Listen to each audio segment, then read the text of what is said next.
انسانوں سے پہلے کیا تھا؟ کیا کوئی اور مخلوق تھی؟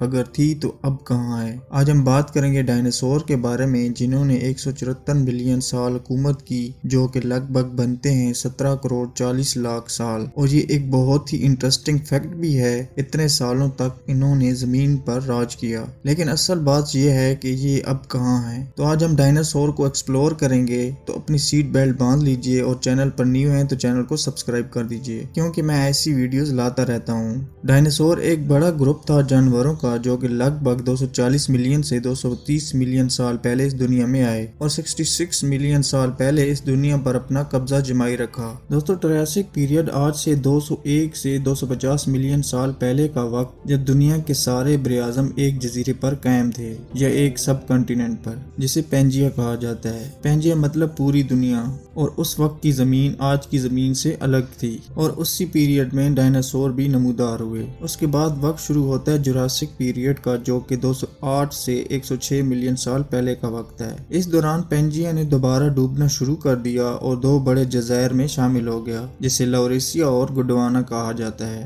اس دور میں ڈائناسور نے اپنی نسل کو تیزی سے آگے بڑھانا شروع کر دیا، جو کہ سائز میں کافی بڑے تھے۔ اس وقت بہت سی قسم کے ڈائناسور پائے جاتے تھے، جس میں ایک پیٹروسورس نام کا ڈائناسور بھی تھا، جو کہ زمینی ریپٹائل ہونے کے ساتھ ساتھ اڑ بھی سکتا تھا۔ ان کی لمبائی 35 سینٹی میٹر تک تھی۔ یہ ایک گوشت خور ریپٹائل تھا، اور اس کی خوراک مچھلیاں اور دوسرے چھوٹے جانور ہوا کرتے تھے۔ ڈائناسور کی ایک نسل مگرمچھوں کی صورت میں بھی نمودار ہوئی۔ یہ سائز میں بہت بڑے مگرمچھ تھے آج کی مگرمچھوں کے مقابلے میں، اور اپنے سے بڑے ڈائناسور کا شکار کر لیتے تھے۔ اس کے بعد ڈائناسور کی ایک اور نسل، جس کا نام میگلاسورس ہے، یہ ایک گوشت خور جانور تھا، جو خود سے بڑے ڈائناسور کا بھی شکار کر لیتا تھا۔ ان کا وزن لگ بھگ 3000 kg ہوا کرتا تھا، اور یہ دوسرے ڈائناسور سے کافی انٹیلیجنٹ بھی تھا۔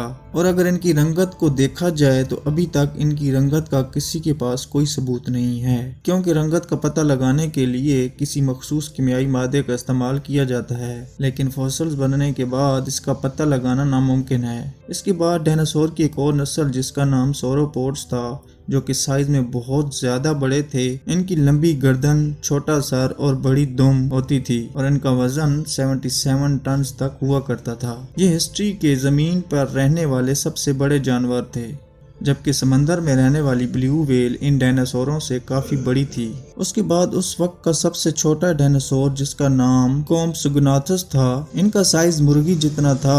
یہ بھی گوشت خور جانور تھے، جو کہ 2 سے 3 فٹ تک لمبے ہوا کرتے تھے، اور ان کا وزن 5 kg تک ہوا کرتا تھا، اور یہ دوڑنے میں کافی پھرتیلے تھے۔ لیکن یہ ڈائناسور اس دنیا سے ختم کیوں ہو گئے؟ آج سے 65 ملین سال پہلے کریٹیشیس پیریڈ کا وقت شروع ہوا۔ سائنسدانوں کے مطابق اس وقت ایک بڑا ایسٹرائیڈ زمین سے ٹکرا گیا۔ ایسٹرائیڈ ایک پتھر کی طرح آبجیکٹ ہوتا ہے، جو کہ سورج کے ارد گرد گھومتا رہتا ہے۔ انہی میں سے ایک پتھر زمین سے ٹکرایا تھا، جس کی لمبائی لگ بھگ 20 سے 25 کلومیٹر تھی۔ یہ ایک پورے پہاڑ جتنا بڑا تھا، اور اس کی سپیڈ 72,000 کلومیٹر پر آور تھی جب یہ زمین سے ٹکرایا تھا، اور اس کا وزن 2 خرب میٹرک ٹن تھا۔ اور ٹکرانے کے بعد زمین پر اتنی روشنی ہو گئی تھی کہ ڈائناسور کا اندر کا ڈھانچہ تک دکھنے لگ گیا تھا، اور جہاں سے ایسٹرائیڈ ٹکرایا تھا وہاں سے 800 کلومیٹر کی ریڈیس تک زمین کا ٹمپریچر 300 ڈگری سیلسیس تک چلا گیا تھا۔ یہ اتنا زیادہ ٹمپریچر تھا کہ سمندر کے پانی سے بھاپ نکلنا شروع ہو گئی، اور زمین پر جگہ جگہ آگ لگ گئی۔ اس چیز کو دیکھتے ہوئے ڈائناسور ادھر ادھر بھاگنے لگے اور اپنی جان